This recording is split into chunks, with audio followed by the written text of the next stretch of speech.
अब्बासी साहब, पहले तो आपसे पूछूंगी और पूछना भी चाहती हूं कि आधी रात को सपने आ रहे हैं कि राफेल आ गया, राफेल आ गया। आधी रात को उठकर प्रेस कॉन्फ्रेंस करने पड़ रहे हैं आपके आईएनबी मिनिस्टर को। अब जब इतना बड़ा आतंकी हमला किया है तो थोड़ा सा तो अपना दिल संभाल के रखिए, जो होगा देखा जाएगा। घबरा क्यों रहे हैं? जी, सबसे पहली बात ये है कि घबरा कोई नहीं रहा और उन्होंने प्रेस कॉन्फ्रेंस नहीं की, एक वीडियो स्टेटमेंट जारी की है। वो इसलिए कि हमें यकीन है कि हमारा पड़ोसी कहीं न कहीं फिर वो बालाकोट की तर्ज पे कोई हमाकत ना कर दे।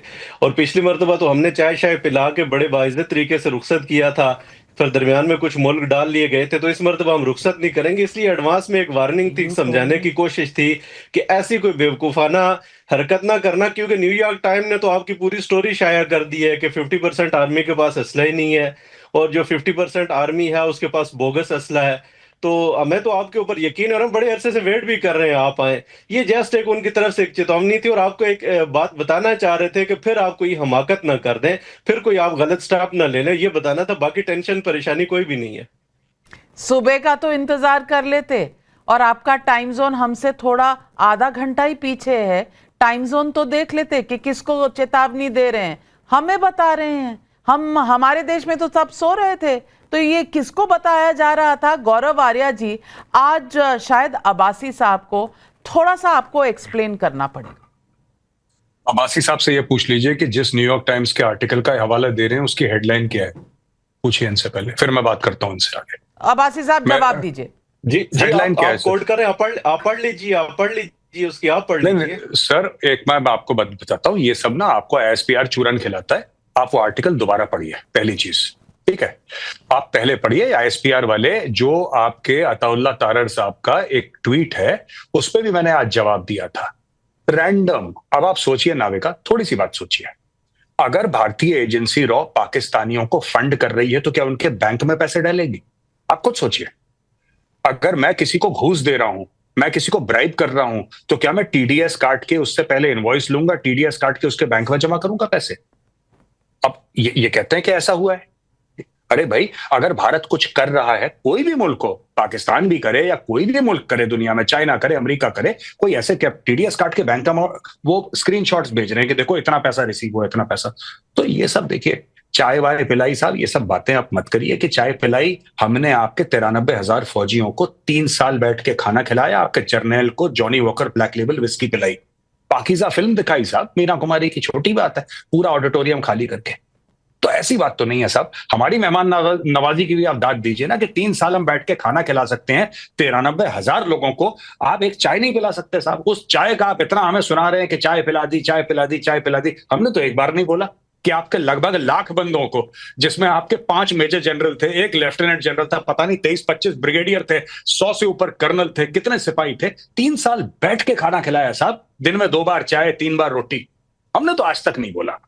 खैर, बड़े और छोटे मुल्कों में यही फर्क होता है। अब मैं, जो नाविका ने सवाल पूछा, मैं उसका जवाब देना चाहता हूं। देखिए साहब, ऐसी बात है, यह कहना कि रात के 2 बजे उन्होंने स्टेटमेंट दिया, पहली बात, यह बड़ी अजीब सी बात है कि रात के 2 बजे उन्होंने स्टेटमेंट दिया। बात यह है कि ये जो लोग धमकी दे रहे हैं कि हिंदुओं को मार देंगे और ये हो जाएगा, वो हो जाएगा, लकड़ी नहीं मिलेगी, ये सब कौन है? ये पॉलिटिशियंस हैं इनके, ये इनके सियासतदान हैं।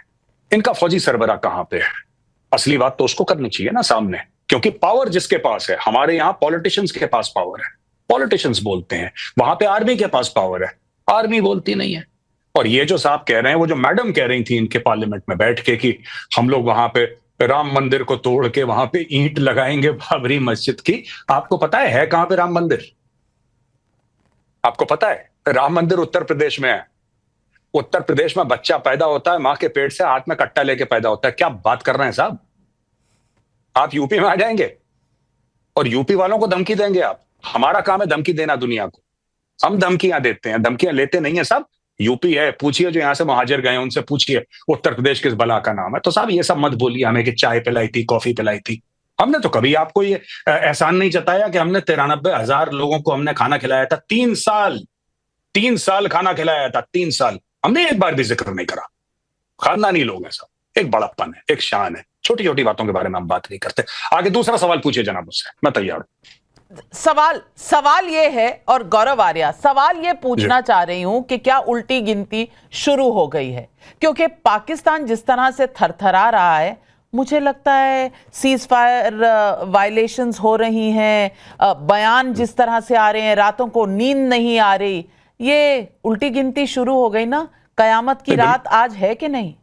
नहीं, बिल्कुल इनको उल्टी गिनती शुरू हो गई। और ये जो रिपोर्ट क्लेम कर रहे हैं, उन्होंने ये नहीं बोला था। ये जो न्यूयॉर्क टाइम्स की साहब हमारे हैं जो कोट कर रहे हैं, पाकिस्तान से जो जेंटलमैन आए हैं, मैं उनसे कह रहा हूं कि वो रिपोर्ट कुछ और कहती है। हाँ, हम लोग जिस तरीके से अपने हथियारों का जखीरा बड़ा कर रहे हैं, हर महीने आप देखेंगे हजारों करोड़ की डील हो रही है, हजारों करोड़ों की डील। अभी अभी हमने कितने 60-65 हजार करोड़ के राफेल खरीदे 26 नेवी के लिए, और ये हर महीने होता है कुछ ना कुछ। पहली चीज ये है। दूसरी बात मैं आपको बता रहा हूं कि पाकिस्तान किस चीज से डरा है। इनके जनरल बाजवा का बयान है, जो हामिद मीर, इनके जो टॉप जर्नलिस्ट, 2-3 टॉप नाम है पाकिस्तान में, हामिद मीर का स्टेटमेंट है कि जनरल बाजवा ने उनको बताया, आप जाके इंटरनेट पे देख सकते हैं, मैं कोई गलत बात नहीं कह रहा हूं, इंटरनेट पे आप जाके देख सकते हैं। वहां पे साफ तौर पे वो कह रहे हैं कि जनरल बाजवा कहते हैं, हमारे पास इतना तेल नहीं है कि हम अपने टैंकों में डाल दें, we don't have enough oil. देखिए, लड़ाई जज्बा है, कलमा पढ़ के मुल्क बना था, जज्बे वाली कौम है, एक मिसाइल आएगी सारा जज्बा हवा कर देगी। ये तो टेक्नोलॉजी की बात है। जज्बा वज्बा हैज नो वैल्यू, ये सब बेकार की फालतू की बातें हैं, बेरोजगार लोगों की बातें कि बड़ा जज्बा है, कोई जज्बा वज्बा नहीं है। आजकल टेक्नोलॉजी की लड़ाई हो रही है, और जब नहीं थी तब भी हमने देख लिया था, ठीक है ना। अच्छा, तीसरी बात मैं आपको बताता हूं, ये जो लोग बात करते हैं पाकिस्तानी फौज की, मुझे ये बात समझ में नहीं आती कि, और मुझे इंडियन मीडिया से भी शिकायत है, मैं 30 सेकंड में दोनों पॉइंट अपने बताऊंगा। ये पाकिस्तानी फौज किस फौज को सपोर्ट करते हैं सर? ये जो लगाया है शहबाज शरीफ है, फॉर्म 47 वाला शहबाज शरीफ, आपने इसके ऊपर बड़ा आपको गुमान है, और जो आपका लीडर है उसको आपने जेल में डाल रखा है, जो पाकिस्तान का चहीता है, जो पाकिस्तान का लाडला है, उसको जेल में डाल रखा है, और जो चोर उचक्के हैं उनको आपने विराजमान कर रखा है कुर्सी पे। और दूसरी चीज, मेरी जो इंडियन मीडिया से शिकायत है, जब भी ये बलोच के बारे में बात करते हैं, कहते हैं Baloch militants, BLA they are freedom fighters, वो स्वतंत्रता सेनानी है, वो कोई मिलिटेंट नहीं है, वो कोई टेररिस्ट नहीं है, वो फ्रीडम फाइटर है, वो अपने देश के लिए लड़ रहे हैं, अपने मुल्क के लिए लड़ रहे हैं। और मैं हर एक BLA के फाइटर को सैल्यूट करता हूं, वो अपने मुल्क के लिए जान दे रहा है, वो अपनी आजादी के लिए लड़ रहा है। ऐसा थोड़ा ना हो सकता है कि आप जो आपके खिलाफ हथियार उठाए आप उसको बोलें टेररिस्ट है, नहीं, वो अपने मुल्क के लिए लड़ रहा है। बिल्कुल, और इन्होंने यही तो कहा था, पहलगाम वाले जो आतंकी थे उनके बारे में इनके प्राइम मिनिस्टर कह रहे थे, हो सकता है वो फ्रीडम फाइटर है। आप 10,000 साल पुराना मेहरानगढ़ सिविलाइजेशन है, बलोच कौम 10,000 साल पुरानी है। बिल्कुल, ये पाकिस्तान कल पैदा हुआ है, बिल्कुल, और ये पाकिस्तान कल पैदा हुआ है। और फकार यूसुफजई, आपसे मैं सवाल पूछना चाहती हूं कि आपके ये जो दोनों शेर हैं, ये हैं कहां जाकर छुप गए हैं? वो शहबाज शरीफ साहब, आपके प्राइम मिनिस्टर, और जो आर्मी चीफ है, भीगी बिल्ली क्यों बने हुए, नजर ही नहीं आते? आज फोटो छप रही है तो वो भी 26 अप्रैल की। मुझे बताइए, अगर इतना जज्बा है और इतना लड़ने की ताकत है, तो आर्मी चीफ छुपे क्यों हैं? Thank you very much and good evening to everyone. जहां तक बात है, आपने दो लोगों का पूछा, एक शहबाज शरीफ और एक पाकिस्तान के army chief general Asim Munir. Shahbaz Sharif तो मौजूद है, इस्लामाबाद नहीं है, कहीं नहीं गए अभी भी, बल्कि उनके डिप्टी प्राइम मिनिस्टर जो है रावलपिंडी में बैठकर प्रेस कॉन्फ्रेंस कर रहे हैं DG ISPR चौधरी अहमद शरीफ के साथ। इस वक्त वो टेलीविजन स्क्रीन पे, शायद आप लोगों के यहाँ भी अगर TV चैनल चल रहे हैं पाकिस्तान के, तो वो चल रहा है। जहां तक बात है सेपासालार, वो कहते हैं, हमारे प्राइम मिनिस्टर साहब उनको सेपासालार कहते हैं, तो इसलिए हमारी जुबान पे भी, मतलब उनके नाम की वजह हम सेपासालार ही कहते हैं। पता नहीं उनको अच्छा लगता है या बुरा लगता है, लेकिन वो अभी उनकी कल की एक वीडियो शायद आप लोगों के चैनल ने भी चलाई थी, लेकिन मैंने तो खैर किसी ग्रुप में मैंने देखी, किसी टैंक पे खड़े हैं और अपने फौजियों का सुना है कि जो जज्बा बढ़ा रहे हैं, तो वो तो है वहां पर। मतलब यहाँ पे तो नजर नहीं आते, प्रेस कॉन्फ्रेंस वगैरह तो उन्होंने नहीं की है, लेकिन उनके DG ISPR हैं, उनकी जगह तो वो कर रहे होंगे। हाँ, जहां तक बात है हमारे प्राइम मिनिस्टर की, तो वो थोड़े से इसलिए भी परेशान रहते हैं कि हमारे यहाँ अनफॉर्चुनेटली इख्तियार किसी और के पास रहता है। मैंने कल एक खबर पढ़ी इंडियन मीडिया की कि नरेंद्र मोदी साहब ने आप कम से कम मान तो रहे हैं कि इख्तियार वहां प्राइम मिनिस्टर के पास नहीं, आसिम मुनीर साहब के पास है।